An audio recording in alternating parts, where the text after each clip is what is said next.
Welcome to Om Times TV, a division of Om Times Media and Broadcasting.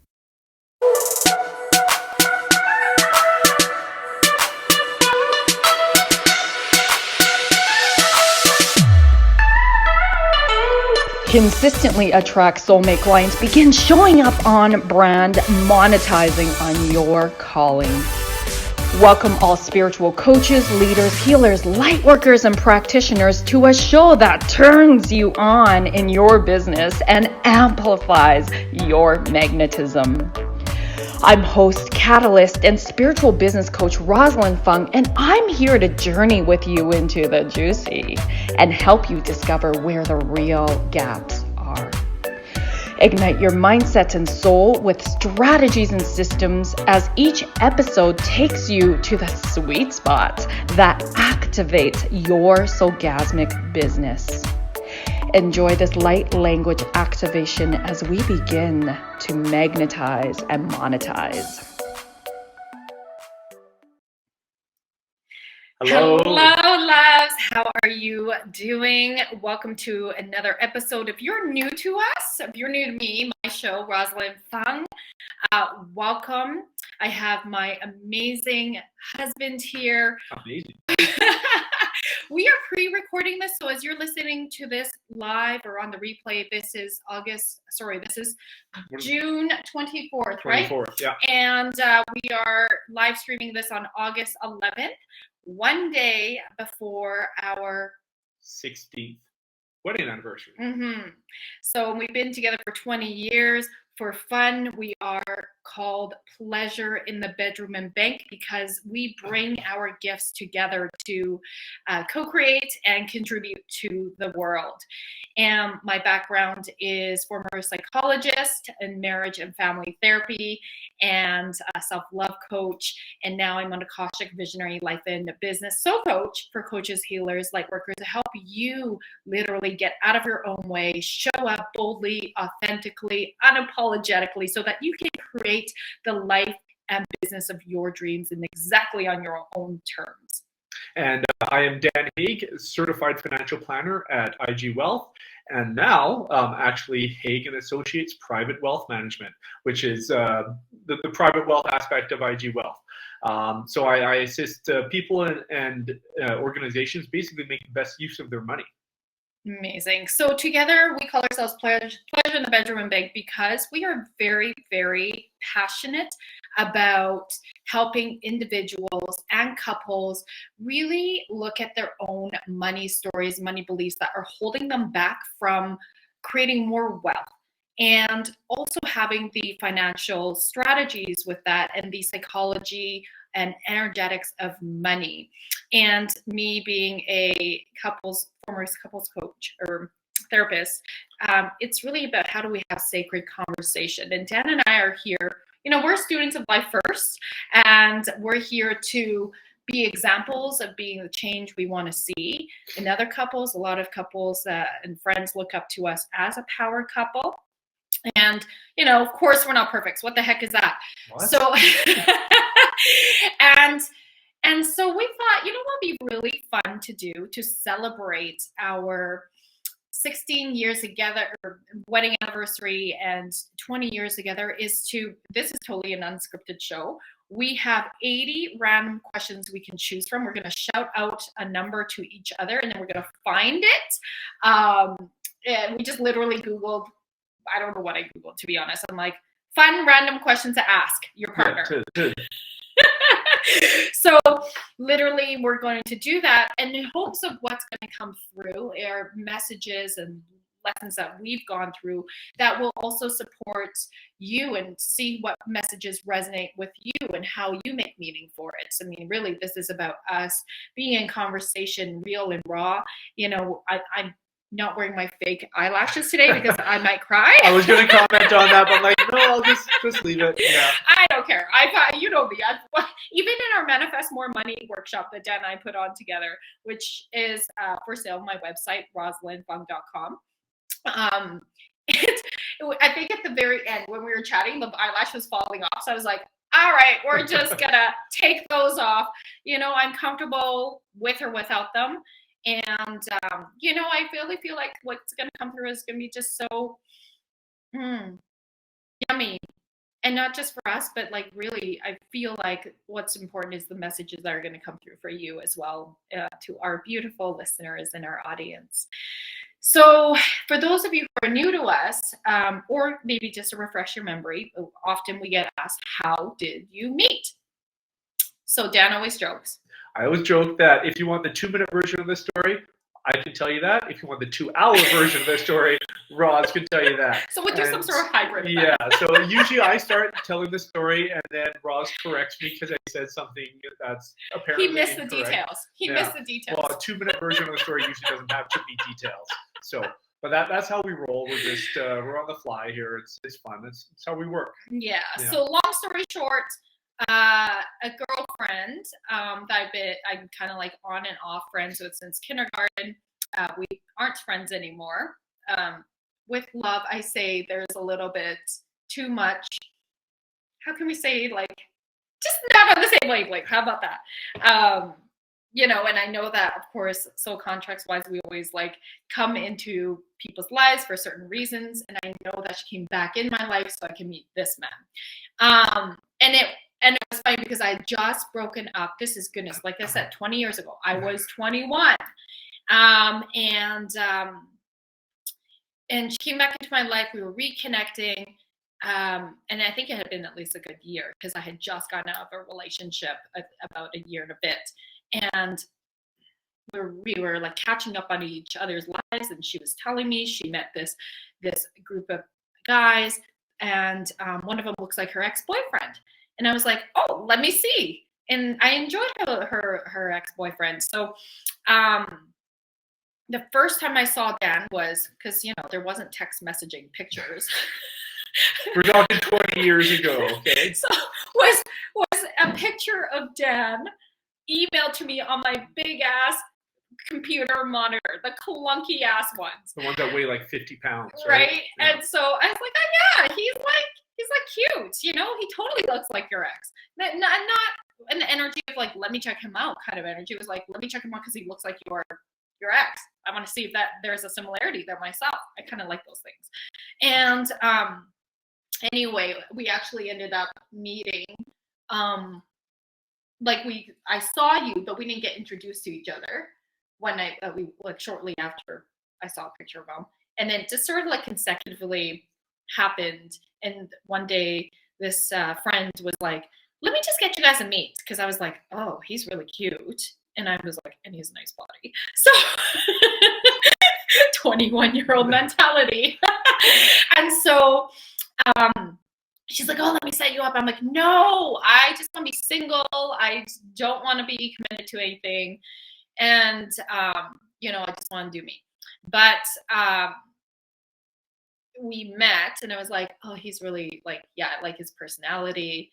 And then your birthday came up and basically liquid courage always helps. So if you can believe this, my loves, like I was shy. What? I was really shy around men. So men I'm like attracted to. So yeah, that's a bit of the story, I guess. So I guess that's a 2-hour version condensed down into about 4 or 5 minutes. So that's pretty good. High five on that. Now I can also condense down my 2-minute version down into about 2 seconds. I bought her off the internet. Oh my god. That's what I say. LittleChinaGirl.com. Oh my god. Are we allowed to say shit like that? No, it's fine. It's all fine. Me love you a long time. Me love you a long time. Okay. Sorry, don't hate me for saying that. You know, anyway, and if those of you who are listening, they're like, oh my god, I'm Chinese. Not that I'm like, okay, anyway, we're gonna get it. Christopher's giving He's messaging us, our producer's like laughing out loud. Yeah. Actually, yesterday we were just at a winery and we were hanging out with the owners, and the Roberto was like, you gotta figure out what my ethnicity was, and no one ever guesses what I am. I always get Filipino. Are you Filipino? Even Filipinos think I'm Filipino. And so I'm like, nope, 2 more guesses because I think it's so much fun. So I get like Hawaiian, Indonesian, Thai, Yesterday I got Sri Lankan. Yeah, he was guessing pretty much like a country in every continent there. Stretching it. Yeah. I've gotten Jamaican. Yeah. I'm like, well, yeah, because there are Jamaicans that look Asian. So. And this guy Roberto, he's Italian, but he could have looked Arab. He could have looked East Indian. Oh, he could he have was looked hilarious. like a wide variety of different things. He himself. even knew it. He Yeah. called himself, I'm the most racially confusing my appearance than anybody. So it was just like, oh, that's so cool. You can blend into any country you go into pretty much. Yeah. Anyway, we had such fun with that. So coming into, shall we just start the questions? Yeah, Anything I think else? so. Yeah. I think so. Yeah. Like Dan and I will ask each other questions, and we're hoping that, in our rift here, in our sharing, that you can feel into the energy, feel inspired. And notice, like, anything that we're sharing, like, we're really going to be real and raw here and vulnerable. That's really what I'm about, right? So that's what we're about. And I think in any relationship, that's how you should be. Yeah. For sure. And we're here to be truth tellers. And of course, everything is, this is our experience of it. So take what resonates with you, leave what doesn't. Notice maybe if something comes up that feels like a judgment, or like or like a giving permission of. I feel like a lot of times when I'm even, whether it's like I just got off a call with two of my mastermind sisters, and we were jamming together, and it was so nice because all of us, like when you look at social media, you don't get the whole story. I really do show up as, being a truth teller, opening my heart for true vulnerability. She's had some extremely authentic posts on Facebook, and they've been and lives, and I'm not afraid to cry amazing. in front of an audience in real life, whether I'm speaking on stage. Gosh, I've done that, even emceeing for Blue Talks, Business Life Universe, and like stories touch me, people touch me, and I'm not going to hold back my tears. Sometimes if I'm sharing something that is so much deeply in my heart, I am just a crier, and I do not apologize for that. So I hope that if that's you too, don't apologize for crying. I get people who are like, I'm so sorry I'm crying, I'm so sorry. I'm like, no, this is amazing. I'm a crier too. Welcome. And not everybody is that. That's okay too, right? We all process differently, but what's really important is that we're being true and real for ourselves, and being, I'll say, an image maker, i.e. role model for as a mirror for others, to give themselves permission to show up as who they are as well. And I think it's especially vital as men as well too, to be vulnerable and authentic, because there's still a bit of a stigma. I think it's going away, but there's still a bit of a stigma that men have to be tough and stern and and unemotional. And if that's who you are in your personality, fine. But I think a lot of men just feel so much more connected with other individuals, whether it's their partner or with other men, through friendships, what have you, right? When they are more vulnerable. So yeah, and I'd like to give our business partners Certified Flourishing Life Coaching a shout out, because in our certification personal and professional development company, we have a men's group, and it's a breakfast group, and it's a place where men can come and be listening to inspiring speakers, but then also connect and be raw and real with each other, because we really, I think it's still a struggle in today's world.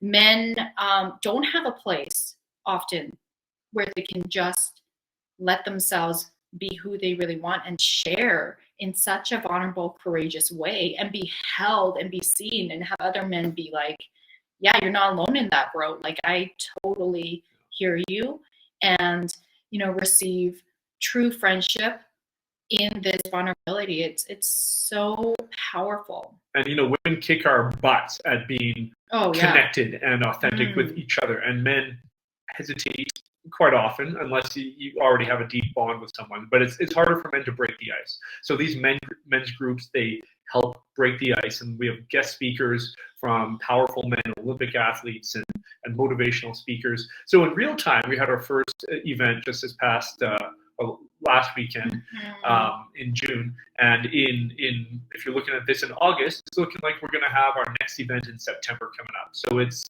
in person in Calgary, but of course online, anywhere you are.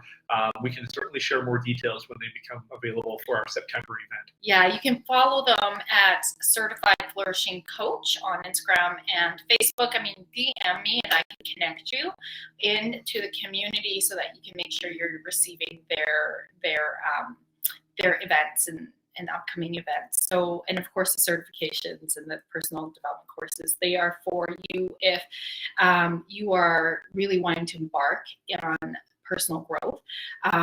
And also for you if you're in the corporate world, if you're in your own business, if you're in the non-for-profit world, this is really like there's many different facets and areas that we specialize in. So, okay, let's get to the questions. Yeah. Okay. Beautiful. So, actually, and as we're recording this, what's probably happening right now? So it's August 11th. Are we traveling right now? Yes, we are in Quebec, I believe. Right this is so weird. Like we're pre-recording this, but as you are watching this and listening to this on August 11th, we'll probably be somewhere where we'll be taking an Eastern Canada trip. So we're heading out to Nova Scotia. Actually, I don't know all the details. I told him. I know all the details up here. He's like, "Do you want me to tell you?" I'm like, "Nah, just surprise me." So I did just find out we're going to Nova Scotia, New Brunswick, Toronto, and Ontario, Quebec, and PEI as well. Oh yes, yeah. So we'll be somewhere in one of those provinces August 11th. Yeah, we'll be in Quebec August 11th. Yeah. Maybe we'll be commenting on this live.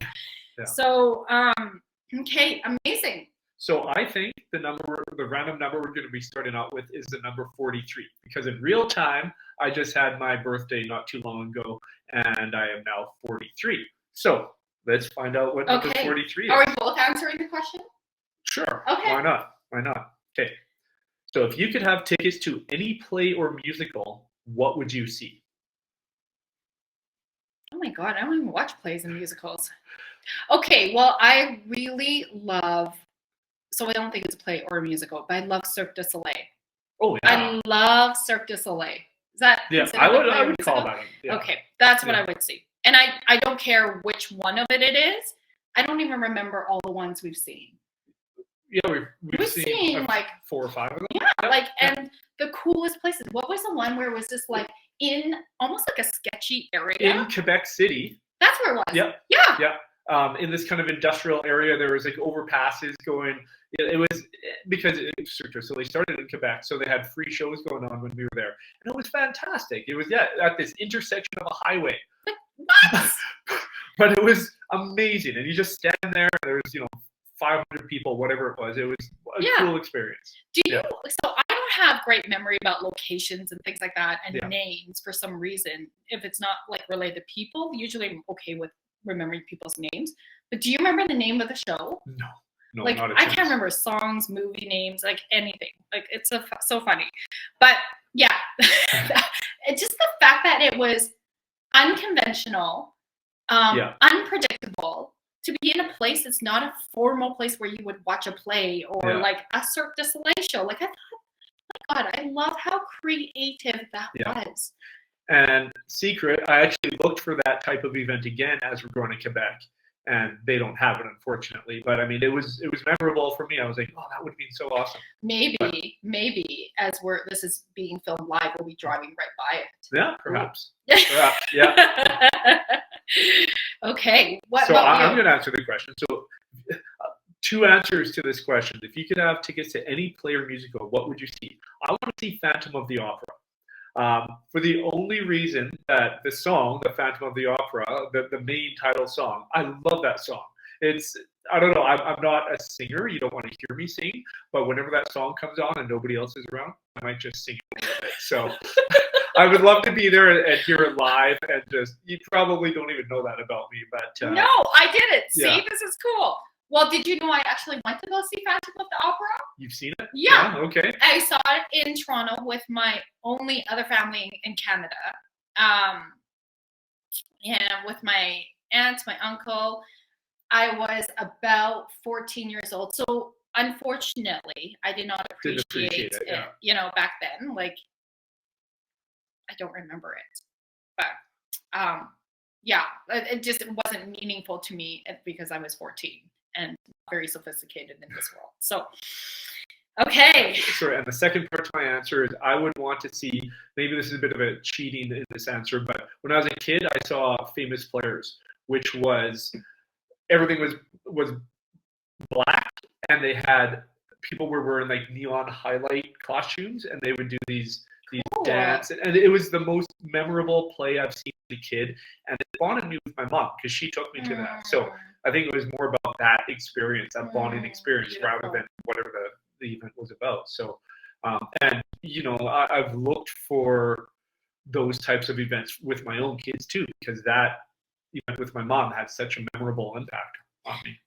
That's beautiful, hun. I was just gonna say something about that. Like, so for those of you who again don't know, or maybe we're new to, is we have two boys, Everest, who goes by Evie, he's 10, and Logan is 8. And we named them after mountains. Mount Logan is the highest mountain in Canada. So we love hiking and just nature. So it just worked out really well. But yeah, I love that you shared that. It wasn't so much about the play, but the experience of it was a bonding between you and her. And to put a little bit more backdrop here, my mom was quite a bit older when I was born. She was 40. So when I was a kid, it almost felt like I had grandparents rather than parents. So there wasn't a lot of common things that we could do. So this was one of them, right? So I think that's why it's more profound than, you know, the mom who's much younger and shares a lot of similar interests and that type of thing. So, and if you recall, we have shared this in deeper detail, so we won't go further into it. You'll just need to like binge on my podcast, TV show on Look for the Pleasure in the Bedroom Bank episodes. Dan's mom was a nun. His dad was a priest when they met. Da, da, da. So you're going to just need to go and listen to that story. Okay, so you choose a number, and then I'll look for the question. Okay, I'm going to choose number 23. Number 23. Okay. If you could use only one word the rest of your life, what word would you choose? That's a very interesting question.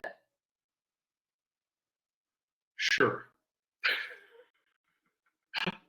Why?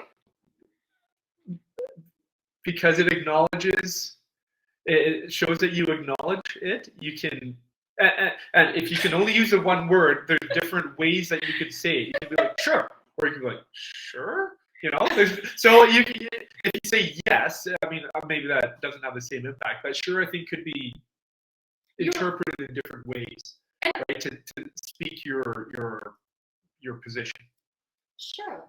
And sure could be like, I'm listening. Yeah. Right? Sure. Like it's acknowledging you're listening. Or you could be like, sure? Like questioning. Yeah. Oh, you could be. Sure. Brilliant.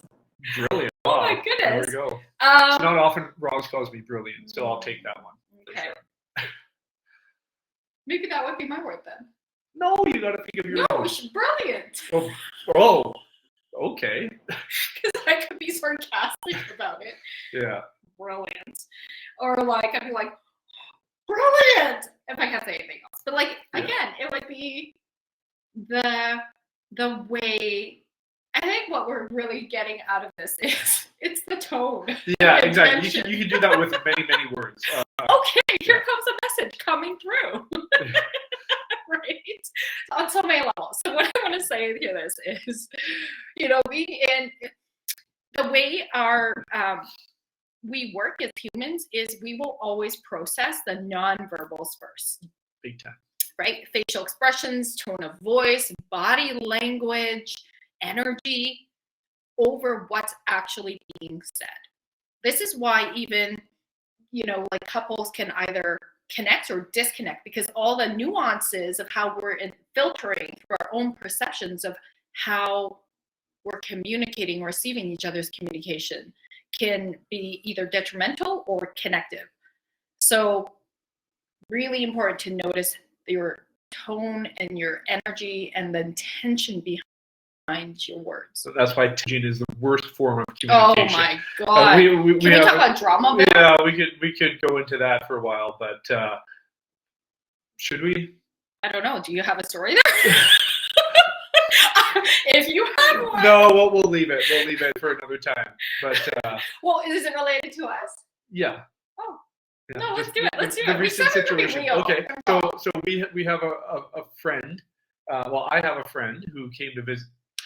Oh, yes, of course. Okay. This is no filter, dude. Okay. We just can keep it anonymous who it is. There we go. And anyways, he came to visit, and we kind of hung out, and we went out for some drinks and that before he left. And maybe do you want to elaborate on situation here? What I noticed is energetically, I was just picking up on this person's vibration, and we've never experienced this person like this before. Like, you know, prior to this, I've only had maybe 3 or 4 interactions with this person, but it's never been one-on-one. It's always been in a group setting. I don't even know if this person and I are like really that connected on social, like how much I see myself.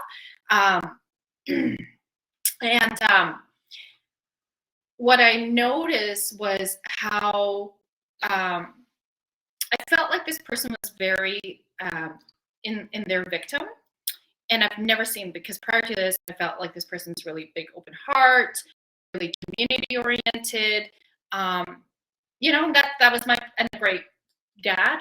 You know, that was my perception of this person. And getting to know this person in my space was very interesting. I think being an empath, I could pick up on this like anxious anxiety or energy, and that's okay. Like, there's no judgment here, you know. But the real piece I really picks up on was the victim energy. And there is nothing that triggers me more than that. You know, victim energy is when you're blaming yourself or blaming other people about what your current circumstances are. You don't like them. And then that closed-minded, not open to looking at things differently, the I already know that attitude and the know-it-all, right? And so, trust me, my loves, it was very, very, this person, I would say, so this is what happened. So yeah, how does this relate to text messaging? So I'm just going to say, I'm not proud of this, but it was really hard to tolerate this person after 2 full days. Not even, I didn't even need to be, I couldn't be around this person for 2 days. But I just, it was hard. So I'm not proud of it, but I blew up at this person. I've never blown up at anybody outside of my family, probably. Like this kind of like, who is this Roz that's coming out? Like, yeah, it was a different side of her that I hadn't seen. Yeah, it was after this person had, in my perception, felt like they disrespected, because, okay, so I'm built up with annoyance, but also I've asked this person, like, I've set some boundaries. We were going in circles in a conversation. It was not going anywhere. This person doesn't listen. They overtalk. Like, I just think that's straight up disrespectful. And I mean, there's a difference between like, and it's all about the energy. So this person just kept doing that after I've set some boundaries for 3 times. So I literally yelled, and we were in the park at this point. So you can imagine my like warrior karate teacher voice came out. The line. I was like, you need to stop. There's a line in the background. But it's all reversed. There we go. So I was like, oh, that just came out of me. Anyway, whatever. I was so pissed. And this person still attempted to try to get their last word in. I was like, dude. So I could not even handle being around this person. And so this person left the next day, and they were leaving anyways. And so I sat with this, because here's the thing. I take radical personal and spiritual accountability. This is what I talk about lots. If you listen to all my podcasts, you will hear at least me saying that. I don't know if every episode, but you can see that I do value this so deeply. And I believe it's episode number 3 of my podcast, where I talk about the one concept that will shift everything for you. And it is this, right? Victim versus accountability. That life is not happening for you, which is victim. Life is happening to you. Life is not happening to you. That's victim. Life is happening for you and through you. And so I'm looking at this as, how is this person a teacher for me right now? How is this person a mirror for me right now? Because if this was not really about the person, because everything is neutral until you put meaning to it. And this definitely wasn't triggering Dan the same way. So what I recognized in this, because I cannot stand victim, because guess what? Before I started doing personal development, you would never guess, looking back at me back then with, success, psychologist, all this, and the way I was showing up. But underneath all of that, because I was insecure back then on some level, you could hear the victim.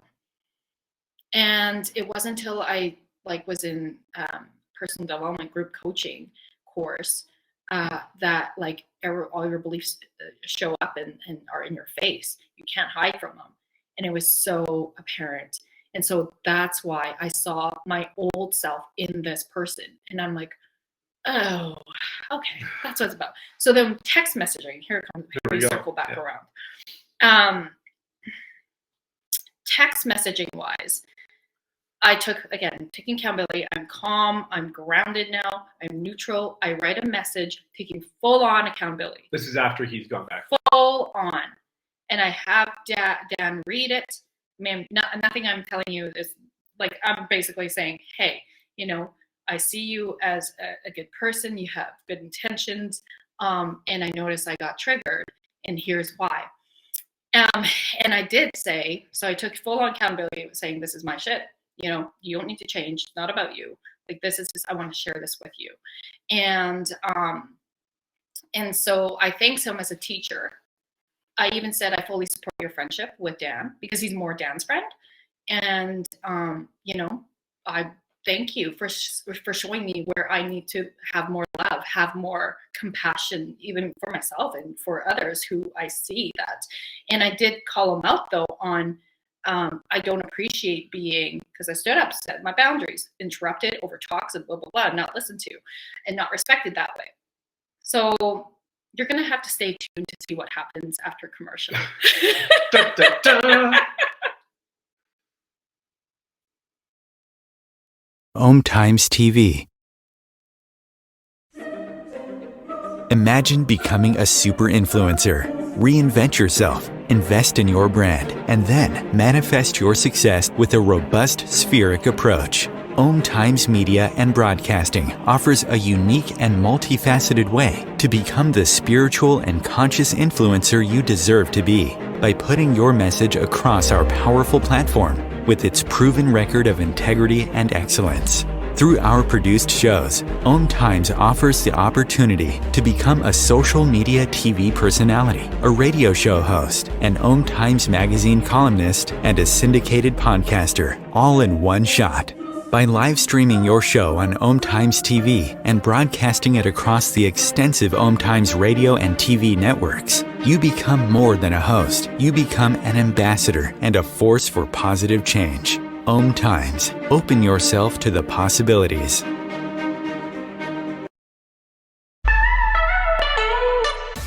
Are you feeling maxed out working one-on-one with clients, and you're deeply desiring to scale your business for more time freedom without sacrificing your income, but rather expanding it? Many of my clients who are lightworkers, healers, practitioners, and even coaches, they're often multi-modality, are coming to me because they are sick and tired of working with clients on a one-off session model where the clients are coming in on an as-need basis. Or if they're selling packages, they are selling them in the sense of buy 5, get 1 free, or the greater the number of sessions, the greater the discount. The problem with this is it's still a dollar for hours business model. And so that leaves the practitioner feeling really exhausted and overwhelmed from having to put so much time, effort, and energy in finding new clients that they're not operating in their most elevated self with their current clients. And so, if this is you, I would love to share with you that it's time to elevate your business and scale it to sell high ticket one-on-one programs or even group programs. This will allow you to have more deeper impacts because you're raising your clients' results, you're scaling your business, and you're having that time freedom you deeply are yearning for. If this is resonating with you, love, I'd love to invite you to come on a soul business alignment call with me so that you can stop feeling like you're on this roller coaster ride and start to feel safe and stable and even having fun in your business and your finances. Please go to electrifymybusiness.com to apply and we'll hop on a call. I can't wait to connect. If I could be you and you could be me for just 1 hour, if we could find a way to get inside each other's minds, walk a mile in my shoes, walk a mile in my shoes. Well, before you abuse, criticize and accuse, walk a mile in my shoes.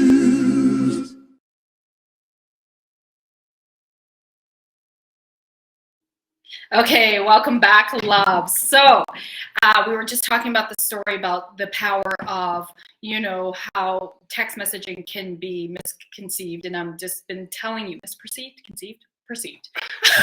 Misconceived. Wow. And so coming back to this, I took full-on personal accountability. I made sure I kept this person's integrity intact because that's really important, right? No shame, no blame. And I had Dan read it so that we're making sure it's clean and clear before I send it. So what's really been interesting, and I was not attached, I just even said to this person, you don't need to respond. It's just, for me to share. But later on, I went back to the message and after this person responded. And it was very interesting. I didn't read the whole thing because I could energetically feel it was unraveling more of his shit and just continue being victim, blaming me, saying I'm still a victim and I'm not I'm condescending, blah, blah, blah. And so I didn't read the rest because I could just energetically feel it's not going to be in the highest good for anybody. It might just trigger my low ego to be like, I'm going to get you back. And I'm not like that. So my ego is, but we're not going to let that drive the bus. So, it's I was like, yeah, of course, and hopefully as you're listening to this, here's Roz, who is a soulful leader. And here's her sharing the story of how she gets triggered. Because it's nice to know. I know a lot of people are like, it's nice to know you're human. You're not all love and light all the time. No, I have my shit I got to go through. And I got to go process that. I'm not going to go vomit on anybody. And I certainly am going to blame anybody. It's like, okay, there's a mirror here because I am being triggered for some reason. What is that? What's the gift in this? And it's number one, learning to love myself more. That version of myself that was a victim, to love her, and thus not be so triggered by people who are in their victims. That the other lesson is you will only respond or react, okay, at the level of consciousness you're at. And this person's level of consciousness is at that level of victim. A victim will respond or react in victim mentality still because they don't understand taking personal and radical accountability. And they don't understand this perspective that we're all, and not everybody believes this, but we're all souls having human being experience. And so what is this whole contract there? And oftentimes it is helpful to have that feedback, right? Just like the feedback from the people who did meet this person, who never met them before, also had that same experience of this person. So now, there's like that, okay, like I'm not way off track. It's just not me, but I happen to be triggered by this person. That's my stuff to own, and that's my stuff to work through. So those of you who are like really being triggered in a relationship right now, whether it's an acquaintance, a colleague, a partner, a friend, look at what is your part in that. How is this person being a mirror for you? Where is it that you need to lean further into it? For me, it's like loving my former version of myself more, so I can have more compassion for her and be more than shifting into that space of unconditional love, which is an ever going journey. So that's the story. There we go. So the text message, I don't know if it was so much a text message as much as the conscious, the level of consciousness this person's at. So text messaging didn't help. No, but I honestly don't feel like this person, just based on our experiences, would have been open to hearing it. Mm-hmm. So yeah, okay, I felt like that had to come through, obviously, because I didn't know that was the story that that got triggered. Mm-hmm. His thought was triggered into that. So cool. Okay, next question. We'll go number 16 for our 16th anniversary. All right. Who do you most like to poke fun at? Who do I most like to poke fun at? Or you, personally, or honestly, I think it's you. Yeah, I think so. I think so. I think I was just gonna say you. Yeah. We're comfortable enough with it, and they're fun pokes. Yeah, they're fun. Yeah, I may have overstepped it 1,000 or 2,000 times in our marriage, but that's a big range. Yeah. Timing is everything. Yes. Checking in and tuning in is everything. Sure. And knowing. Well, going back to the Will Smith situation, right? If you're listening to this in August, it would have been a long time ago, but the timing of who was it, Chris Rock? Mm-hmm. The joke was horrible timing, right? So you got to, as a comedian, that's got to be one of the hardest jobs ever, right? Because you're going to offend someone. It just happened to be Will Smith in this situation. I mean, right? and in general, you're always going to offend somebody because we all got shit, right? And again, back to the story of the mirrors, right? Like, everything is neutral until you put meaning to it. Exactly. So, yeah, it is really timing. But yeah, I mean, if we were to poke fun at each other, it's just more around like, I don't know. How do we even poke fun at each other? Like, just my silly ways. You just kind of notice. You're like, well, when I say I bought her on littlechinaGirl.com, that type of stuff, right? Like G-rated stuff. It's not always G-rated. That could be very offensive to some people. Yeah. Okay. I'm sure somebody's like, oh my God, did I just hear that? All right. If that's an actual website, I don't know. You used to dance like this. So if you're listening on the podcast, you can't see what I'm doing, but if you're watching the show, Dan's got like these like hang loose kind of gestures, and he used to dance he's a white guy, so he's just like there we go, like just dancing. Yeah. Like, what are you doing? Mm-hmm. It's probably not helpful when I want him to be actually dancing with me. He's like, yeah. So that backfired. Okay, number 7, because August 7th is my birthday, which, as we're recording this, 4 days ago, would have been 4 days ago, and I'm sure we'll be, because after travels, I'll be having a big party somewhere in Edmonton, because we're hanging out in Edmonton for the summer. Before we head back to Kelowna, or just outside of Kelowna in September. Our life is an adventure. I love that. That's like our normal. Yeah. Like, it's pretty cool. It's pretty cool. Nomads. I wouldn't say we're nomads. Would you rather hear the music of and I don't mean that in a bad way. I don't want to insult nomads. We're not nomads. It feels like it temporarily. It feels like it. Would you rather hear the music of Johann Sebastian Bach, played by Bach, like classical music, played by a barbershop quartet, or a heavy metal band? Would you rather hear the music of Bach played by a barbershop quartet or heavy metal? The first one, for sure. I cannot stand heavy metal. It's like noise to me. And energetically, it just feels so low vibration. Yeah. Yeah. Either one would be quite the experience. Look at my cringy face. I'm like, I don't know. I'm all up for different experiences, so I think I'd be fine with either one. Honestly, I might have to lean towards a heavy metal band because I hang out with you. I'm a big fan of Metallica, and one of my favorite albums that they put out was one where it was the orchestra. I think was it the London See, I don't know enough Symphony about Orchestra or Metallica. something like that. I thought it was fantastic because it's just so different than the norm. So whether it's Bach heavy metal or Bach barbershop quartet, I think they'd both be fun experiences.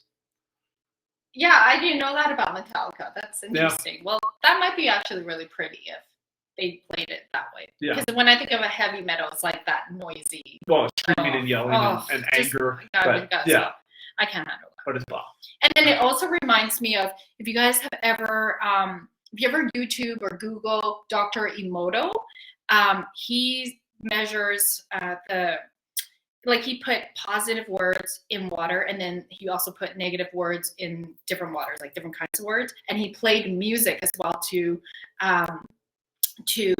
water as well, and then measured looked at the molecules under a microscope. And the ones that were under heavy metal music, the crystals were like evil looking.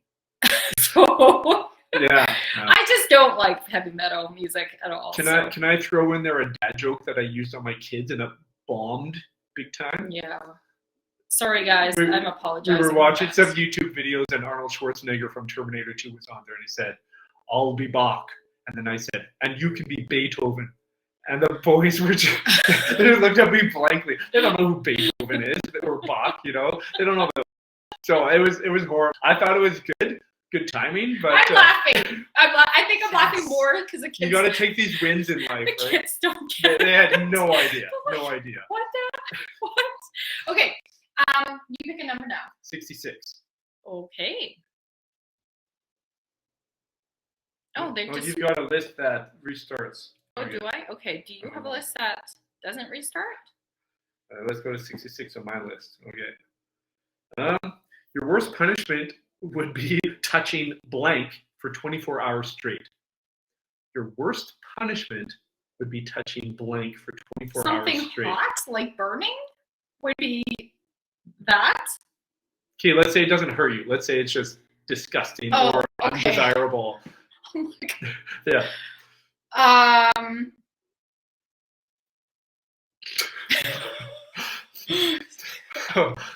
Other people shit. I guess. That's what. Other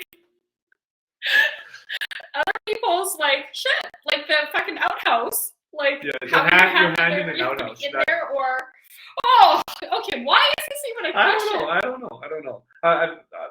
I've seen once. I saw this contest where they had a car in a shopping mall, and you had to be in contact with the car, and the person to outlast all the others would win that car. I've actually seen that happen in person. Oh my God, you guys, can you let us know what yours would be? Yeah. Like DM me Boldsexywarrior on Instagram and be like, this is what mine would be. Like, take this show, literally take this show, share it on your stories, and say question number 66, and then your answer. Yeah. Like, this would be hilarious. What do you not want to touch for 24 hours straight? Oh my God. Okay. Okay, what number? 33. 33. Okay, we have. What is your favorite board or card game? The humanity one. Oh, Cards Against Humanity. Oh my God. Yeah. It is so funny. Yeah. It is so funny. Like the R-rated version is hilarious. Oh, and somehow I'm good at it. She's fantastic. How. I don't get it. You've got beginner luck, or I think that's what it is. Whatever game we play, like poker. I don't really know. But I one time we were hiking, and it was an overnight stay. Where were we hiking? Canmore area, right? Was it? And it was like a 2-day trek, something like that. Like we had to stay over somewhere, and we were we were connecting with new to us people there, other hikers, and we were all staying at this. Do you remember this or no? No, I don't know. Oh, okay. Cabin and tenting there. And I just remember we were all hanging out, and I was like, I don't know how to play poker. Somebody teach me. And I swept all their butts. I was like, what? How is this even a thing? Okay, but I'm really not that good at all. Like that was beginner's luck. Yeah. And Evie, our 10-year-old, said that he played Cards Against Humanity. And I was like, what? So I guess there's a kid's version. Oh, okay. Yes. Okay. So, well, that's kind of fun. Yeah. All right, you pick a number, babe. 2. Okay, that's like your favorite number. What was one of the silliest things you thought or misunderstood as a kid? That I was not. Oh, okay, silliest. Well, I'm going to say it from a life coach perspective, but that I was not enough. That's not really funny. I'm sorry. No. I'm going to kill the vibe there, but it's true. I just did not think I was enough. I had to, get these marks. I had to, and then when I look back, I'm like, that was silly, But it's a real thing. Okay, so but for real silliest, It's like people who think like the Earth is flat type of thing. I'm guessing, but as a kid, it's one of the silliest things you thought or misunderstood as a kid. Well, I don't know if it's like my dad. I have this memories. I have memories of my dad. Like he would often tuck me in. That was like one of my favorite parts of the day. Just before nighttime, tuck me in, and then like I'd wake up in the morning, and my 20 stuffies were all on the bed. And I was like, oh my gosh, they just came alive and like crawled on the bed with me. Cool. And I would just rave on about that. And my dad would play along, of course. And I just love that. I just love that silliness and that playfulness and the imagination of how that's a really great childhood memory. Yeah, being a kid. Yeah. Mm-hmm. Okay, we're going to go for number 41. You get to relive one decade from history. Which do you choose? She was born in the 80s. I always say the 80s were the worst decade ever. Nothing good came out of the 80s. Except for MJ. He's Michael Jackson and I guess the Oilers. And I wear my sunglasses at night like Corey Hart. So, but history. So any... Yeah, one decade from history. Wow. Okay, I think I'd rather I would want to be like a fly on the wall though. Would be like the very first decade ever that Earth was created, just to see how this magic happened.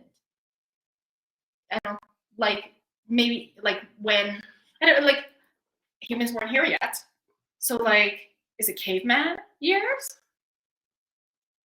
So the way I interpret this is there's two ways to do this. Are you purely an observer in some sort of spaceship or something and you don't interact? Or are you actually living that decade? Because if I was living in the first decade that humanity was around, I think that'd be horrible. Yeah, that's why I'm I'd be an observer because I'm this would be, I always joke, if I would never ever get onto Survivor. I would never, I would be how did somebody pay somebody for me to be on Survivor just to see me die off in the first 5 minutes? No. No, that does not interest me. If I had to personally relive a decade, it'd just be the past 10 years, to be honest with you. Right? Then, Roz and I have learned a lot over the past decade. And, to bring that back 10 years, well, maybe even 20 years, since becoming an adult for real, right? Not a teenager anymore. I think just being able to take your experiences and redo some aspects. Right, if you knowing what you know now, you would apply it differently. Correct. So that's so interesting because I would not, because to me, my perspective is I'm who I am today because of all my mistakes and my failures and the way I thought, and I wouldn't be, in my purpose without that pain. So that's really cool. Not saying there's of course not right and wrong. So then what is it? Do you have regrets? I think there's some things I would have done differently or changed. Yeah. Well, I know for sure, as a financial planner, I think it's your why, right? With your sister and just helping people. Yeah. Yeah. Well, yeah. So career-wise, no, nothing would have changed. But I mean, personally, yeah. I mean, I think we all have certain aspects that we wish were different and we could have gone back and done differently. Right? Yeah. Well, I think in case you're like, what is Roz talking about? So Dan's sister passed away and she didn't believe in life insurance. And Dan didn't push that enough to be like, listen, this is really important, and that like devastated financially there's very little left financially for her family. So it's nowadays a motivator for me to talk to people about the value that provides them, right? Yeah. Because the last thing you want to be worried about at a situation like that is money, right? So. But anyway, we had like 30 seconds. Like, we don't want to leave it on that note. Yeah. This was fun. I hope that you all had a little insight of Dan and I and the vibe. And I hope that these questions also helped you really like reflect for yourself. A little bit more insight into you, maybe answer some of these questions with you and your partner if you're in a relationship. We would love to know your answers, like for one of them, just like I said, the funny one about like, what would be a punishment for you? Tell me that. DM Boldsexywarrior or share it on Instagram. I would love to see that. Number 48, We're very done. quickly. Yeah, you we're get done. to eat one food for 1 month for her bananas. Peanut butter. Oh yeah. Duh. All right. Thanks so much for joining us, my loves.